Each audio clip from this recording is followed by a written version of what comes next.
이번 시간은 85페이지 지붕공사 파트 보도록 하겠습니다. 지붕공사는 한 문제 정도 나올 수 있는 파트라고 보시면 되고, 잘하면 20회 때는 혹시 안 나올 수도 있는 파트라고 생각하시면 되겠습니다. 그러면 이 지붕 구조에 관한 설명 중 다음 기술 옳지 않는 것은 해가지고 나왔습니다. 자, 먼저 1번 지붕 구조는 사용 재료의 특성에 따라 달라질 수밖에 없습니다. 그래서 옛날에 우리 초가 지붕일 때, 그리고 기와를 이용했을 때, 그리고 지금 방수 재료가 발달될 때 틀려질 수 있는 밖에 없죠. 그래서 여러분들 옛날에 우리가 초가 지붕 지을 때는 거의 모임 지붕 형태가 많죠. 그래서 틀리고 기와집은 여러 가지 있었습니다. 재료에 따라서 합각 지붕도 했었고 모임 지붕 여러 가지 지붕 형태가 있을 수 있고요. 그다음에 지금 지붕 재료가 발달되면서 이제 평지붕 구조로 가잖아요. 평지붕. 그래서 방수 재료가 좋으니까 평지붕. 근데 조선 시대 때 평지붕은 없었잖아요. 그리고 이번 지붕 구조는 지붕의 형태와 크기를 고려해서 우리가 설계가 되어집니다. 그래서 옛날에 이제 저기 보시면 저 사찰 같은 데 갔을 때 대웅전 같은 데는 크잖아요. 그러면 그런 대웅전 같은 데 거의 합각 지붕 형태가 많거든요. 합각 형태, 합각 지붕 형태고, 그 다음에 좀 적은 데는 모임 지붕 형태나 이런 걸 할 수가 있고, 그래서 약간 차이가 있죠. 그리고 세 번째, 지붕 재료는 시공이 용이하고 가벼운 것이 좋습니다. 그런데 이 기와 지붕은 옛날에 재료가 없다 보니까 흙을 구워서 기와를 만들고, 그 기와를 잇다 보니까 밑에 흙 엄청 들어가죠. 홍두깨 알미하게 흙 때려 넣어가지고 이렇게 이제 만들거든요. 그래서 보통 여러분들 큰 지붕이죠.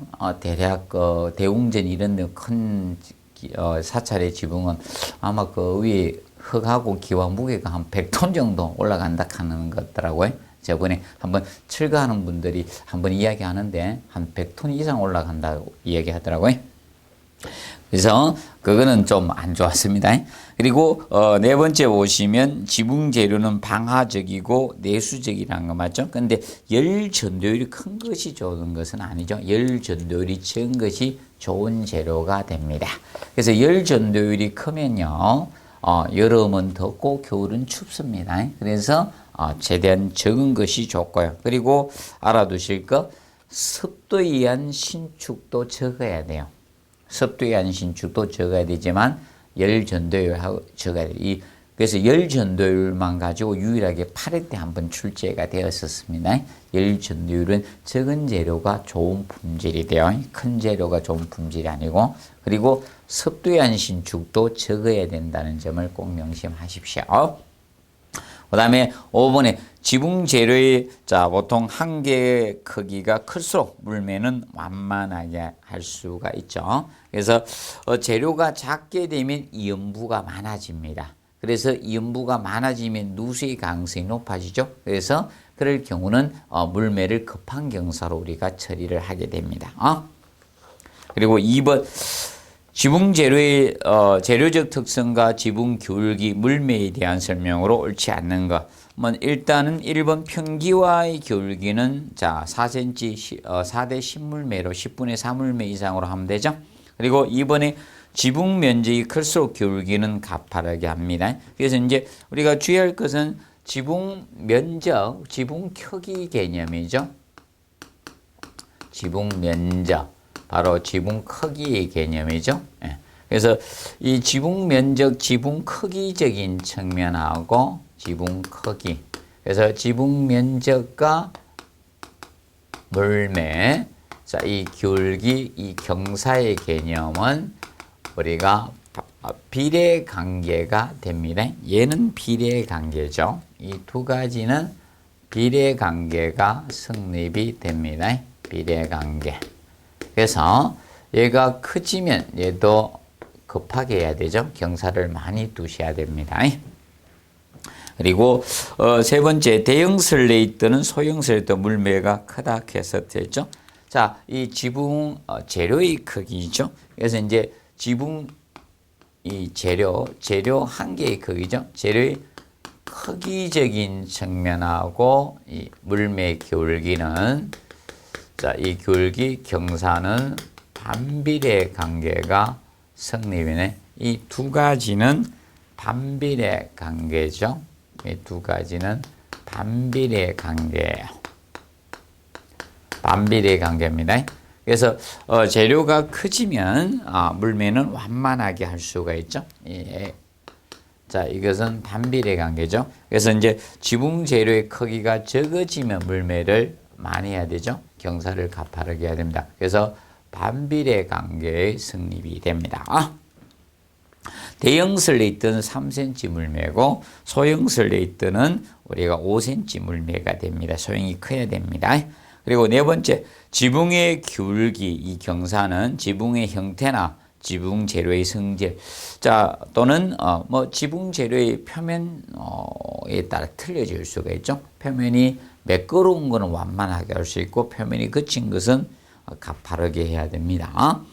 그리고 또는 재료의 저런 거 있죠. 누수성이 얼마나 성질에서 누수성, 물을 얼마나 잘 세게 할 수 있느냐, 또는 물을 잘 갖출 수 있느냐, 여기에 따라 틀어질 수 있죠. 그리고 강우량이 등에 의해서 결정이 됩니다.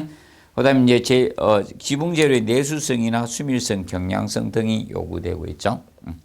그래서 봐두시고, 그다음에 넘겨보시면 거기에서 나오는 물매 중에 해설 중에 그래서 3번과 4번을 정리해 놓으십시오. 그래서 10cm 물매 45도 경사 물매를 대물매라고 하고 45도 이상 물매를 우리가 대물매라고 합니다. 그래서 대물매와 대물매의 기준을 우리가 알아두십시오. 대물매하고 대물매. 그래서 정확히 이 10cm일 때 10cm가 되면 경사도가 45도 경사도가 나오죠. 정확한 45도 경사도 물매를 이것을 대물매라고 한다. 그런데 45도 이상 되는 것을 총칭해서 우리가 대물매라고 하죠.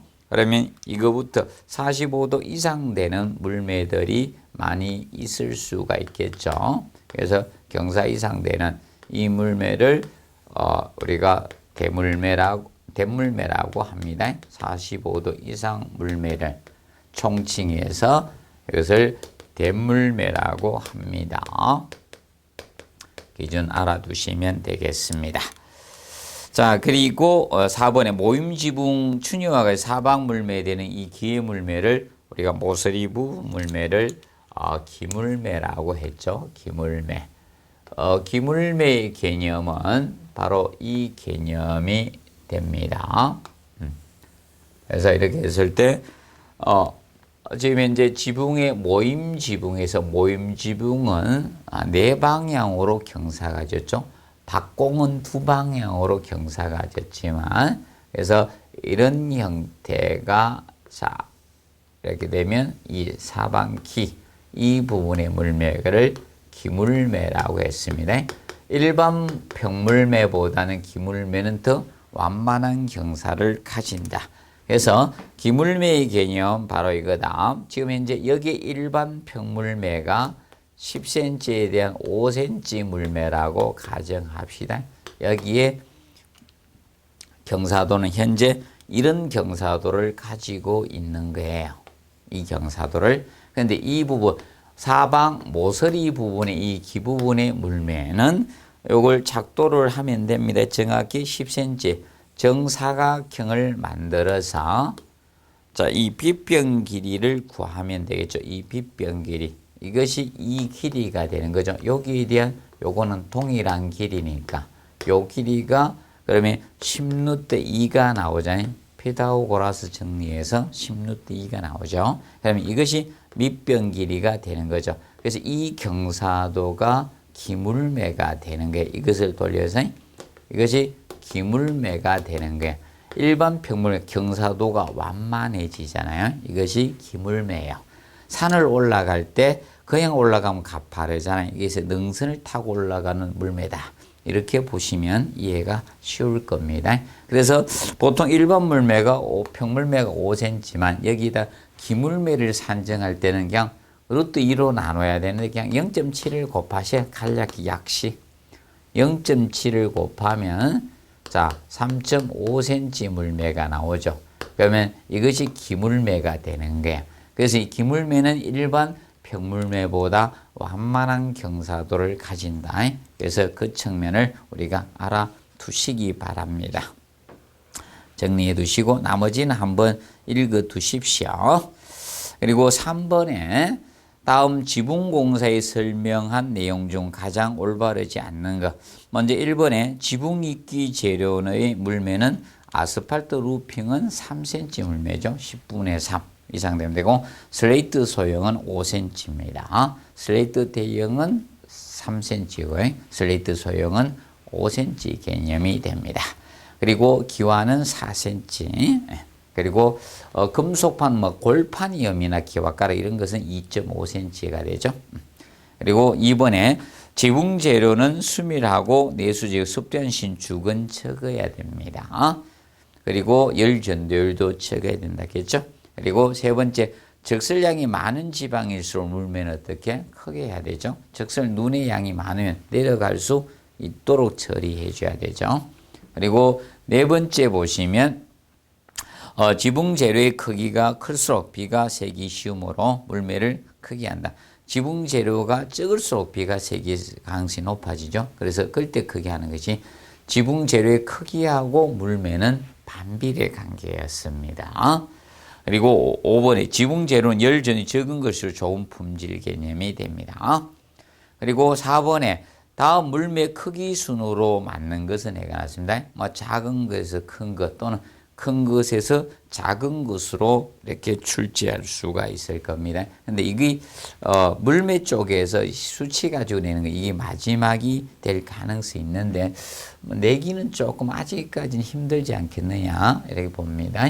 자, 일단은 5cm짜리 물매 10분의 5, 5대 10 물매 5cm짜리 물매는 자, 먼저 슬레이트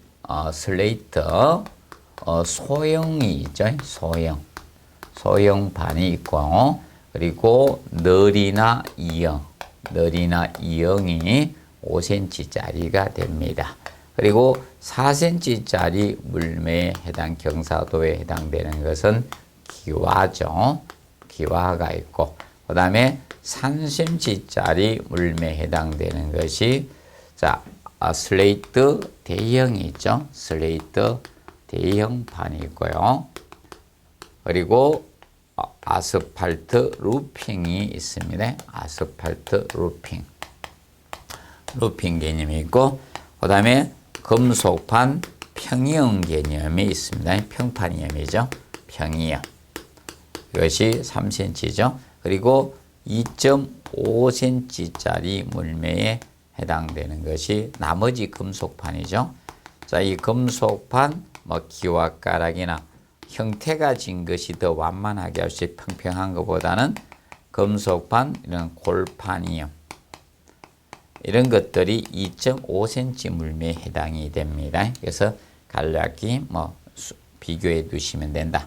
여기에서는 그래서 이 금속판 중에서도 평평한 이염보다는 형태가 진 것이 물이 잘 내려가거든요. 그래서 2.5cm가 됩니다. 그래서 그거 간략히 비교해서 한번 해두시고요. 얘는 마지막 시험 좀 늦게 나올 가능성이 높습니다. 그래서 잘 낼 수도 있는 거예요. 한 20회 됐기 때문에 지금까지는 아직 출제는 안 했습니다. 그 다음에 5번 홈통에 관한 설명으로 옳지 않는 것은 1번 첨화 홈통과 선 홈통을 연결한 경사 홈통이 깔때기 홈통입니다. 깔때기. 생긴 모양이 깔때기처럼 생겨서 깔때기 홈통이라고 칭하죠. 깔때기. 그래서 알아두시고 그 다음에 2번에 첨화 끝에 수평으로 설치해 빗물을 받는 홈통이 첨화 홈통이죠. 첨화 홈통 개념이 되고 그리고 3번에 첨화 홈통에서 내려오는 빗물을 지상으로 유도하는 수직 홈통이 선 홈통이죠. 보통 이렇게 되죠. 수직 홈통에 해당된 게 바로 선 홈통이고요. 그 다음에 수평 홈통들이 있죠. 수평 홈통. 수평 홈통은 처마 홈통이 우리가 수평 홈통이 되죠. 처마 홈통. 처마 홈통이 바로 수평 홈통 개념이 되는 거죠. 처마 홈통이. 그리고 깔때기 홈통은 경사 홈통이 되는 거죠. 경사 홈통. 그리고 그 다음에 4번에 위층 상부의 선홈통이 빗물을 받아서 아래층 지붕의 처마 홈통이나 선홈통에 넘겨준 홈통은 누인 홈통. 지붕 위에 누있다 해서 누인 홈통이죠. 자, 보통 이 개념이라 보시면 돼요. 자, 지붕 위에 지붕이 또 있다는 거예요. 소설 지붕 형태. 뭐 중기계 공장이나 이런 데 하거나 이렇게 하는데, 자, 그러면 이런 형태로 뭐 집을 지었다는 겁니다. 이렇게 이런 형태로 집을 지었습니다. 이런 식으로. 그러면 여기에서 물이 처마 홈통에서 이렇게 물이 내려올 거 아닙니까? 장시 홈통에서 이렇게 내려오. 그러면 여기 이제 선 홈통에서 여기 눕혀놓는 홈통이라는 거죠. 누인 홈통. 여기 누인 홈통이 되는 거야. 누인 홈통. 그럼 여기서 이제 처마에서 다시 받을 거 아닙니까? 이렇게 해서 이렇게 내려올 겁니다. 그러면 여기에서 눕혀놓은 홈통, 누인 홈통입니다. 그리고 5번에 두 개의 지붕면이 만나는 자리 또는 지붕면과 벽면이 만나서 그 부분이죠. 그래서 수평 지붕골에 쓰이는 홈통을 장식 홈통이라 한다. 아니고, 자, 여기에서 의미하는 것은 이 경우에 해당이 되는 거죠. 예를 들어서 과거 한옥의 경우는 특히 서울 근방에 바로 저거죠. 기역자 형태의 한옥들이 많았어요. 우리나라가 북서계절풍이 불다 보니까 기역자 형태의 집들이 있다 보니까, 그러면 이렇게 해서 지붕이 경사가 이렇게 지거든요. 이런 식으로 해서 지붕을 만들었어요. 그러면 여기 지붕하고 이래 지붕 부분에 보시면, 그러면 여기에 골짜기가 만들어지잖아요. 여기가 골짜기. 여기가 지붕골이 되거든. 지붕골이거든. 그래서 이제 지붕골에 설치하는 홈통, 이것이 지붕골 홈통 개념이 되는 겁니다. 그래서 기억을 해 두시고요. 그 부분에 대해서 간략히 봐 두시고요. 그 다음에 6번 문제 보시면, 금속판 지붕에 사용하는, 재료에 관한 설명 옳지 않는 거, 동판이죠. 동판은, 변소나 이런 암모니아 가스가 발생하는 것에 부적당합니다. 그래서 화장실에는 동재료가 전혀 없습니다. 그리고 이번에 강판은 아연 도금한 함석이 많이 사용되고 있죠. 근데 이제 이 함석판 공사할 때 주의할 것은 같은 재료를 써줘야 돼요. 그러면 함석판 쓸 때는 이제 못을 쓰게 되면 아연 도금 제품이나 아연 제품이죠. 이런 못을 사용을 해줘야 되고, 그러다가 이제 동제 못으로 고정하면 안 돼요. 이 아연이 보통 부식당하거든요. 그리고 3번에 알루미늄판은 염에 약해서 해안 지방이 부적합해요. 알루미늄이 원래 회백색입니다. 약한 것이 알칼리성에 약하고, 그 다음에 이 염에 약한 것이 알루미늄입니다. 그리고 4번에 염판은 산에 대한 내구적이나 목재는 해반죽과 접촉하면 부식당합니다. 그리고 5번에 아연판은 산과 알칼리에 둘 다 약하죠. 온도에 대한 재료 신축이 커요. 그래서 이제 금속판 이렇게 적기하면 거물적기를 하죠. 가마적기에서 보통 하죠. 온도에 대한 신축 병장을 흡수하기 위해서 보통 거물적기를 하거든요. 그리고 신축이 크고 홈통공사는 동판으로 접촉하는 것이 적합하다. 틀렸죠? 그래서 아연판들은 여러분 명심하실 것이, 아연은 금속의 이온화 경향이 큰 금속이에요. 그렇다 보니까 다른 금속하고 접촉하면 안 좋습니다. 그럼 아연판하고 동판하고 접촉하면 아연판이 거의 부식당한다라고 보시면 됩니다. 그래서 여러분들 보통 저거죠. 뭐 이런 사과나 귤 같은 것이 전류가 흐르냐 안 해야 할 때 꼬마전구에서 불 키울 때 보면 한쪽은 구리선이고 한쪽은 아연선이잖아요. 이 아연이 금속 이온화 기형이 크거든요. 그래서 그 측면을 우리가 알아두시면, 그래서 6번이 틀렸습니다. 그리고 7번 지붕공사 중 아스팔트 싱글 공사에 관한 설명으로, 자, 아스팔트 싱글은 이겁니다. 뭐 90년도에 유행을 했습니다. 90년도 아파트 지붕이 박공지붕 형태로 경사를 지어가지고 해놨거든요. 그 경사지붕 한 이유가 박공으로 두 방향으로만 경사를 만들어놨습니다. 그 박공으로 설계한 이유가 헬리콥터 착륙장인 헬리포트를 설치하지 않기 위해서 그렇게 했습니다. 보통 11층 이상 건물이 일정한 연면적 이상이 되면 헬리포트를 설치를 해야 되거든요. 그때 예외 조건을 주었는데 바로 경사지붕의 공동주택의 예외 조건을 줬거든요. 그래서 아파트 지붕이 그때 경사지붕으로 많이 이루어진 거죠. 특히 우리나라가 그때 헬리콥터 착륙장을 많이 설치했습니다. 90년도에 초. 왜 그러냐면 산에도 많이 설치했고요. 북한의 그 특수군단 그것 때문에 헬리콥터 착륙장을 설치했. 그때 공동주택의 이 예외 조건을 둔 겁니다. 경사지붕. 그래서 그 경우를, 그래서 뭐 경사지붕으로 갔거든. 그때 이제 경사지붕을 콘크리트 그대로 놔두면 조금 안 좋잖아요. 그래서 그 위에 마감 공사로 아스팔트 싱글 공사를 많이 했습니다. 그래서 지금 노화 이제 됐을 거 아닙니까? 그래서 이제 관리소 소장님들이 이제 이게 바람 강하게 불 때 아스팔트 싱글이 떨어져 나가기 때문에 뭐 요새 그게 많더라고. 그것 때문에 죽겠습니다. 이런 푸념이 많더라고요. 그리고 이거 보기 힘든 분들은 경비 초소 같은 데 있죠. 좀 하다는데 거기 지붕 해놨죠. 그런 데 이 아스팔트 싱글이 있거나 아니면 아파트 주동 출입구를 경사지붕 만들어 놔가지고 그 위에다가 싱글을 해놓은 경우도 있습니다. 그래서 먼저 이번에 1번에 보시면 아스팔트 싱글은 싱글용 못이나 그물못으로 고정을 하시면 됩니다. 그래서 그물못은 이렇게 생긴 못이 그물못이에요. 이런 형태로 호치케이스 형태로 생긴 못이라고 보면 돼요. 이런 형태로 이렇게 생긴 그물못입니다. 그물이가 앞발판, 뒷발판, 빨판 있지 않습니까? 그래서 이런 형태가 그물못입니다.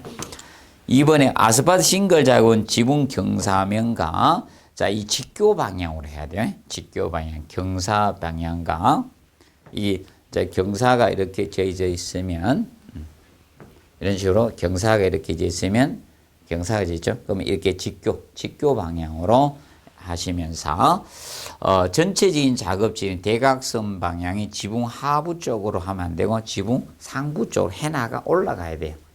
자, 지붕 공사나 방수 공사 기본이 이겁니다.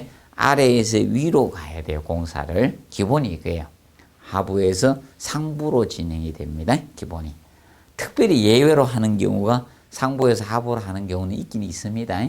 근데 기본은 거의 대부분이 하부에서 상부 쪽으로, 아래에서 위쪽으로 공사 진행해 주시면 됩니다. 그리고 세 번째, 아스팔트 싱글용 못이나 그물못은 아연 제품이나 아연도 제품을 사용하면 되나? 아연도 제품은 도금한 거예요. 아연으로 도금한 것을 아연도 제품이라 합니다. 자, 그리고 못은 네 번째, 못의 싱글은 모서리부터 50mm 지점에 위치하면 돼요. 자, 이거죠. 너무 모서리 가깝게 있게 되면 문제가 저것이 될 수 있죠. 싱글이 빨리 뜯어질 수가 있습니다. 그래서 50mm 위치하면서 그때 못은 무조건 4개예요. 많이 박지 않습니다.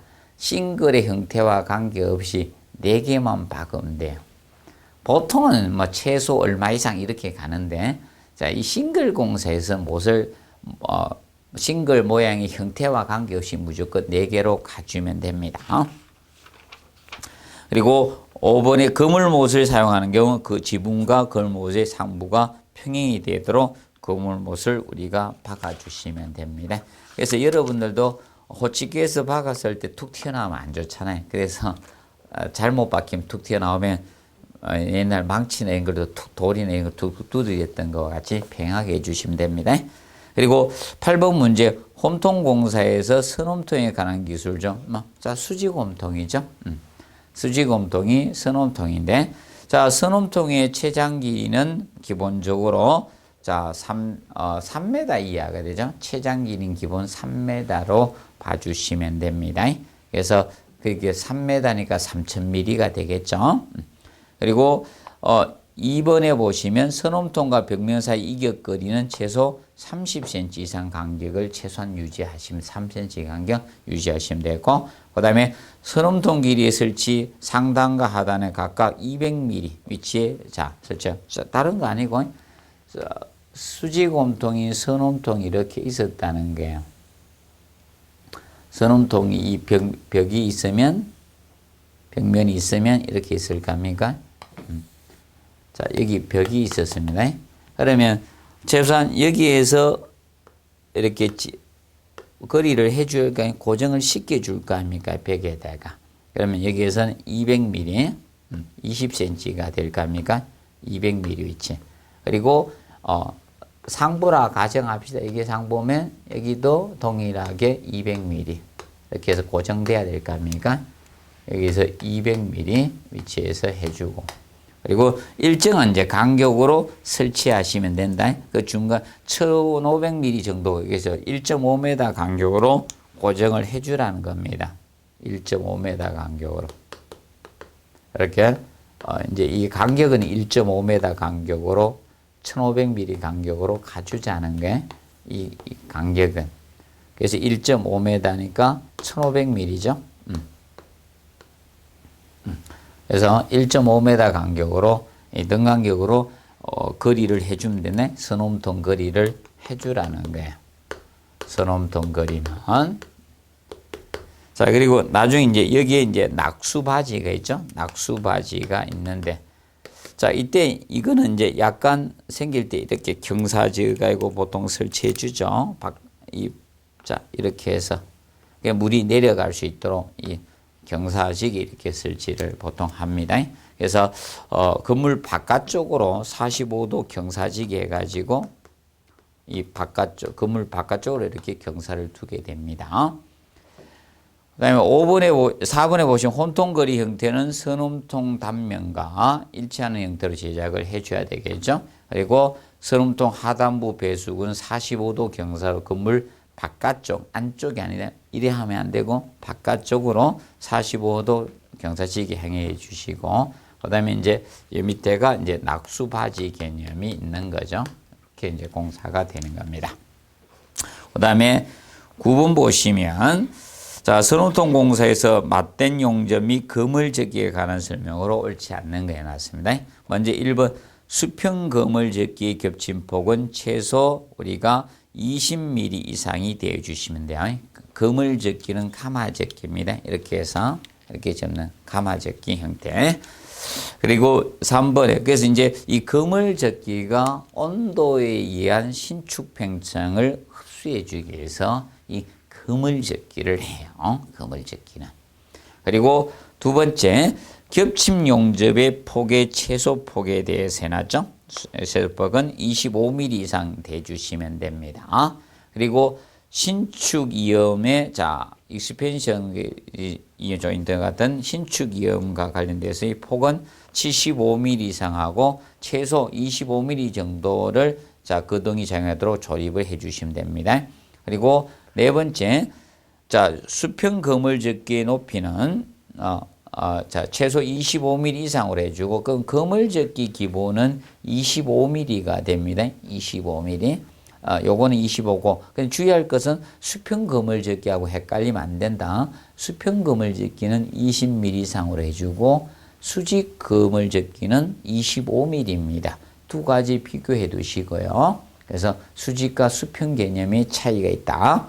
그리고 5번에 보시면 수평 그물접기 이음방 배수 방향과 직각 방향으로 하면 안 됩니다. 평행 방향으로 설치를 해 주시면 되겠습니다. 그래서 그거 좀 구분하시면서 수평 그물접기하고 수직 그물접기의 겹침 폭에 대해서 최소 기준에 대해서 헷갈리지 않도록 정리를 해 두시기 바랍니다. 수평의 20이고 수직은 25mm가 됩니다. 그것은 좀 구분해 두시기 바랍니다. 그래서 이번 시간은 지붕공사 쪽에 마무리를 했습니다. 다음 시간은 방수공사에 대해서 살펴보도록 하겠습니다. 수고하셨습니다.